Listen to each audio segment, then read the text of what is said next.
Hey guys, Don here. Welcome to the Million Dollar Minute.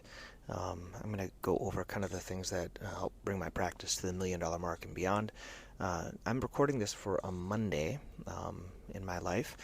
And one thing I want to talk about, and this is something I don't really address that much because it's kind of obvious to me, but I don't always think that things that are kind of obvious that I do that maybe everyone else does. So I want to talk a little bit about like what we do or what we don't do in terms of business on the weekend. So I've been in something called strategic coach for a number of years. And the first few years, what you do is you learn how to set up your life. And I know this sounds, maybe it might be obvious to you, or maybe it's something that you never thought about. But we need kind of time to rest and rejuvenate. We need time to work hard, and you need time to prep. So in coach, they call it free days, focus days, and buffer days. So focus days are the days for us as podiatrists where we're in the clinic seeing patients, making money. Okay, that's what a focus day is. A free day is a 24-hour period. So these are all 24-hour periods, right? So a 24-hour period where you don't do any business. And buffer days are kind of prep days. And this is something that I learned and I've implemented, and I think it's really helped my life, it's helped my marriage, and so I want to share a little bit about that and kind of explain about my Monday here. So what's worked for me is that when Monday through Friday are the focus days normally. So I'm always seeing patients. Usually my days are filled with patients, kind of going from patient to patient. We have usually our office meeting on Tuesday mornings from 7 to 8 with the doctors. And then the staff have a meeting once a month on the first Friday, the second half of the day on Friday. And so those are kind of how my focus days are. It's all kind of focused on producing content for the office, like social media. It's focused on seeing patients, kind of working on my largest check or my most valuable patient, which I've talked about. Weekends, now this is something that might be new to you. So weekends are totally off limits for business. So I don't do any business reading. I don't do any business learning. I stay away from the computer. I don't go to my medical record. I don't do anything like that. So I can get my brain a time to recharge. Now, my thoughts about that have changed. In the beginning, when I first started practice, I was always on the weekend thinking I had to listen to a podcast about business, or I had to read this business book or something else with business, because that's all my focus. And I thought my wife liked to listen to business podcasts and things like that. And then I eventually found out, well, it's better to totally disconnect. So now I totally disconnect. It's kind of off limits. Even if someone wants to talk to me about business or podiatry, I say, let's try to wait until another time, until Monday. Let's just talk about something else. And this has really given kind of a peace of mind in terms of rest and rejuvenation and getting mind off of business and the stresses of the business. And you sometimes think, oh, I need to be busy all the time. But something that I've learned earlier on is that you don't have to be busy all the time. You have to be efficient with the time that you have, because many times we're not really totally present and not really the most efficient with the time that we have. I think there's a lot we can do with the time that we have. So that's why I try to fit in, let's say, like these podcasts before I start clinic. I try to fit in working on like website changes or working with virtual assistants or all these things kind of in between patients.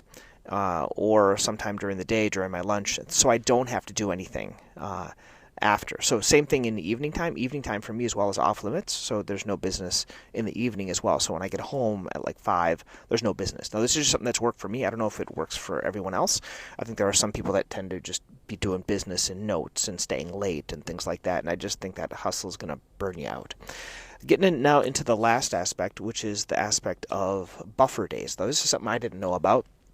And I don't do that many of these. So what is a buffer day? A buffer day is a day that you prepare to have really good focus days, or you have to have really good free days. So free days are, once again, you're not doing any business. So these are prep days. And so I took a prep day on Monday because I had just this huge list of things to do. These are usually not money-making things. These are usually making it so I can produce more revenue in the practice, or I can have really good free days. So I'm going to go over and kind of explain a little bit what I did. I scheduled a vacation to Brazil. So I bought my tickets. We're going to go there with the family. This will be in July to August, so like a portion of time there. Bought the tickets, kind of arranged time off with my manager, just told her I was going to be off. So that was like one thing off my list. I also worked on some things. I think I've mentioned to some people, my dad's with us now, and he's dealing with a little bit of dementia. And so we were meeting kind of with a social worker with him and kind of navigating the situation, which is all new to me. So that is a good use of time, but it was not in the clinic. I also had time to work on filling out an application for my dad for these day programs and it's called a rest home and things like that. That might be the next step. And I finished my dad's taxes, so I did all these like buffer things that you never have time to do, and a lot of times you can't do them on the weekend. Like I don't like to give up my weekends to do all that stuff. I like to, if I need to do something during the day, I'll just take a whole day and try to fit everything in there. And then the last thing I did a coaching call with Paul, the guy that's kind of coaching me on Shockwave. And I want to talk a little bit about that. So there was a little bit of business aspect of the day, but that's fine. And this is my coaching call number 2 with Paul. So if you've heard any of these podcasts, I tried to get this guy on Fiverr to coach. He was like a sales coach. I didn't find it all that beneficial because he wasn't like podiatry specific, and he was just kind of giving me general things. This is the second one with Paul. I found actually the first one much more beneficial, but probably didn't make money. He wants you to do so many sessions, so I think I prepaid for like 6 sessions. This is session number 2. The first session was great. It really helped me to do 6 sessions of Shockwave, being more confident with that, adding orthotics to just the way I do things, in terms of instead of doing one-off, having every patient that is getting Shockwave that would benefit from the orthotics have that part of the package. So those are some things that really helped the first session. Now the second session, I talked to him about the Shockwave conference I went to. I talked to him about some of the concerns I had is like at the conferences, all the research is done over 3 to 4 sessions, but I was kind of going towards 6 sessions, and I had a disconnect in my mind. I'm like, well, if all the research is on 3 to 4, but I'm doing 6, why is that? Especially when I'm getting some critique from others. And what he said, and because he does all these like talks all around for Shockwave, he said most of the research is done 3 to 4 sessions to keep it down the price, but most people in their private practices are still doing 6 sessions. And so this was kind of news to me, because when they were talking about the research, everyone's talking 3 to 4, just because 3 to 4 weekly, because it makes things easier in terms of the research. But in private practice, there's more sessions. So I feel confident now about doing these more sessions.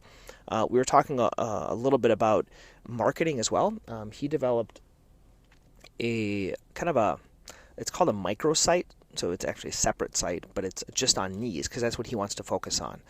And then he was suggesting for me to focus on a microsite for what I want to do with Shockwave. And the most common things that I do are heel pain, like most of us if we do Shockwave, so it would be Achilles tendonitis and plantar fasciitis. So he recommended doing kind of a microsite on that on the website, and kind of working on using that and developing that. I think that would be very analogous to the site that I have on warts. If you go to fixmywart.com, it's a little microsite that I have on warts for Swift, and it explains, it has some testimonies in there, and it has a lead magnet for a book on warts. So this could be something similar, one-pager, kind of one page, kind of talking about heel pain, plantar fasciitis, Achilles tendonitis, have some testimonials in there, and then give out some type of a resource on that to drive things. And then he mentioned something that I haven't done this that much. I don't know if any of you have. If you really love this format, let me know. But he spends about 10 minutes a day on Facebook, participating in other groups that relate to knees, and then sharing helpful information. I like that idea. I just haven't done it, and it feels a little uncomfortable to me. First of all, I don't use that much social media, so it's just uncomfortable to get used to those. And then I always get afraid I'm going to get like sucked into these things and spend all my time on these things and get distracted. But he said if you just kind of set it to 10 minutes, you can kind of work on that. I like the idea.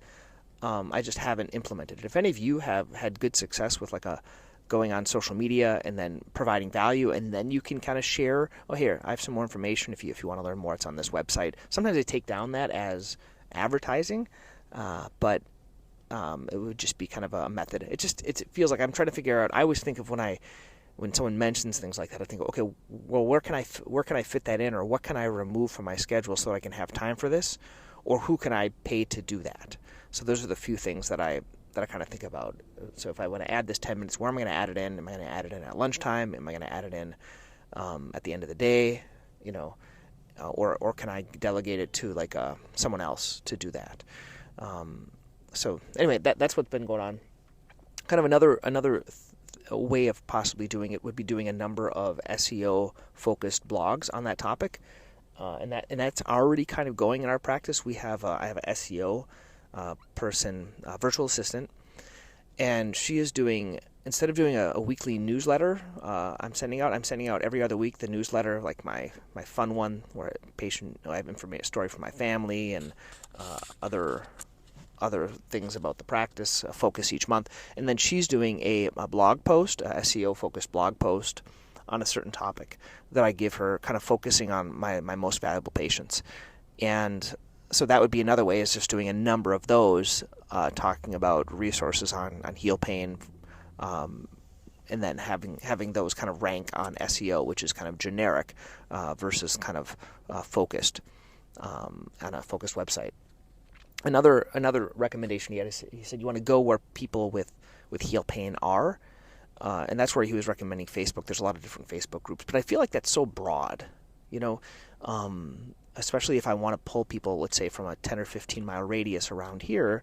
I think going broad that way, I don't know how efficient it's going to be on a Facebook group, because maybe I could learn there on what their main questions are, and I can answer that in my books and in my different content that I'm putting together. I think going there would be a good reason to kind of see what people's questions are, so then I can answer them. But maybe a better way of doing that would be even like a Facebook or a Google like a geofence, like a 10-mile radius, talking about heel pain or plantar fasciitis. I think that might be a better use of resources and my time. And then even more than that would be go to, well, who else is treating plantar fasciitis and Achilles tendonitis, like going to the shoe stores, right, and give them some of these resources on plantar fasciitis and Achilles tendonitis. Go to the physical therapists. Go to other people that also have a pond of people with plantar fasciitis and Achilles tendonitis. So that was kind of the day, and that was called a buffer day. So I was not in clinic. I was not earning money, but it was an important day. And those are the things that I was thinking of, and I feel like it was a very productive day. I think if you take a buffer day and you're not that productive, you feel guilty. So you might as well call it a free day, and try not to mix the two. This is the last key I want to talk about. When you're on free days, like not doing business, try not to do any business, and just save it all for the other day. Like kind of stack your time. I think that's kind of a more efficient way that's worked for me, versus like never having a free day. A lot of people I hear is like they're always working, like every Saturday, every Sunday. They just haven't set their life up in a way.